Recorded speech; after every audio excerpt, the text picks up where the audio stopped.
In the east where I live, recent summers have had many days over 85 degrees and a number of days hotter than that. One YouTube channel I watch, not related to hiking, is done by a guy in Arizona. This year he has repeatedly pointed out the weather outside was over 100 degrees Fahrenheit. So if we are out for a nice leisurely stroll, it can get hot. If, on the other hand, we are carrying a pack weighing 20 pounds or a lot more, and we're trying to cover 15 or more miles a day, and we have to climb hills, we are going to get really hot. Those with enough experience to know can tell us they have hiked hard enough to start sweating in freezing temperatures. So we can imagine how that kind of physical effort can have a significant result in 90-degree weather. In really hot weather, some terrain isn't all that bad. Other types of terrain can be more serious. Wherever we go, we need to pay attention to clothing, water, and avoiding illness associated with hot conditions. I would judge the Appalachian Trail to be in the not all that bad category. For one thing, there is shade on many, if not most, areas of the AT. It is cooler in the shade than out in the sun. Also, AT hikers are typically more than 1,000 feet above sea level. That will be cooler and less humid than being at sea level. It also will be windier, and we can expect things to feel less hot if the wind is blowing. Even so, I've had sweat pour off me in sheets on the AT in summer. During hot summer weather, some men on the AT wear shorts, running shorts, or swim trunks with no shirt. I've hiked a lot in shorts with no shirt. It definitely is cooler than wearing a shirt. But the only chafing I have ever experienced was from the pack straps rubbing on my bare shoulders. I started putting Body Glide on my shoulders, and that did help. It did make my shoulders feel a bit slimy, so to speak, but it might be hard to hike on the AT in really hot weather without feeling slimy at some point. Eventually, I took a shirt made for bike riding and cut off the front, turning it into a vest. This eliminated the shoulder chafing. The open front kept me reasonably cool. It wicked away some sweat and kept my frameless pack a bit drier. Hiking in an unbuttoned short-sleeve shirt, however, might work just as well. Plenty of women hike in shorts and a sports bra in really hot AT weather. Heather Anderson, who has set fastest known times on several trails, wore a sleeveless dress on the AT. She's on the Continental Divide Trail as I record this. See the description for more. Some people skip the underwear in really hot weather.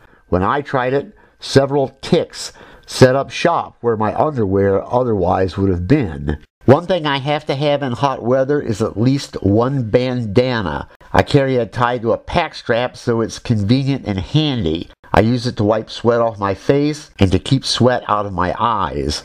It should be emphasized that if we plan to go backpacking in really hot weather, we cannot expect it to stay hot 24/7. Even in midsummer, I have seen overnight temperatures fall into the 50s on the AT. If a storm front rolls in and we are well above sea level, the temperature could fall from the 90s to the 60s in an afternoon in the eastern U.S., and maybe even colder than that. And it could stay colder for days. Even in searing hot temperatures, we need reliable rain gear. We need something like a fleece pullover if we get rained on and it gets cold. I never leave these things at home. Never, ever. Before we talk about water and sickness, let's turn to the American West. There are big deserts in the American West, and low dry places, and among the mountains, there are thousands of square miles with little or no shade. In really hot weather, the sun can be pretty darn mean in those areas. I always carry sunscreen on the AT. Plenty of people on the desert trails in California and New Mexico don't carry it because they say it's too heavy. I would suggest everybody out there carry sunscreen at least for their nose. A nose can get sunburned pretty bad and it can be hard to keep it out of the sun. Another thing I want out west is sunglasses. Some hikers in the desert wear long sleeves and long-legged pants to protect them from the sun. In the description is a link to a video by Triple Crown hiker Dan Conway. He says he sunburns easily, and he tells us how he prevents it in a desert. For my money, Conway's video is downright brilliant, and I'll tell you why. It's easy for us to think that gear and clothing manufacturers can solve all of our problems. Yes, I do love gear and clothing manufacturers, but gear and clothing easily can fail to meet our expectations, and the worse the conditions are, the more likely this is to happen. Dan is experienced italicized, and he tells us how sun umbrellas can fail us and how wide-brimmed hats can fail us, and that's just for starters. He found methods that worked even if they defy common conviction. I urge everyone to watch this video and see how a self-reliant backpacker solves problems. Like the East, the West can turn from hot to cold quickly. Nights can be quite cold in the desert. A cold front in the East can be very gentle compared to what can happen in the West. The need for clothing that can handle colder weather never goes away in the West. One way to beat the heat, both east and west, is to pack up and get moving well before sunrise. I've heard of people starting at 3 or 4 in the morning, and some people will hike all night in a desert. If conditions are bad and we can find shade, stopping for a couple of hours in late morning or early afternoon could help. It might be a good idea even if we can't find shade. I am afraid I must emphasize that we all need water, and we will need a lot of it if the thermometer is over 90 or 100 degrees. I say I am afraid I must emphasize this because some people don't seem to know it. I know that's true because I frequently read the news stories about those who do not survive the experience. Because they did not have enough water, we can infer they did not understand how much water they would need and just how badly they would need it. This is true east and west. In July 2017, 2 adults and 3 children had to be rescued in 96-degree weather because they ran out of water and could not continue on a hike near McAfee's Knob in Virginia.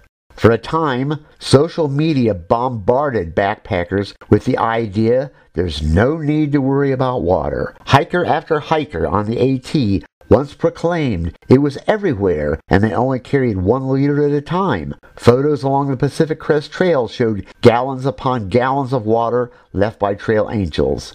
But the wind changes directions, and when it changed on the AT in 2016, it brought with it a drought. That drought dried up dozens, if not hundreds, of springs. It also created conditions ripe for wildfires, and many big fires broke out. One caused heavy damage at Gatlinburg, Tennessee. If others were surprised such a drought could strike the AT, I was not surprised, because years before, I had hiked during the late summer drought conditions on the AT. In 2016, the AT began to see large water caches left trailside for hikers, similar to that on the Pacific Crest Trail.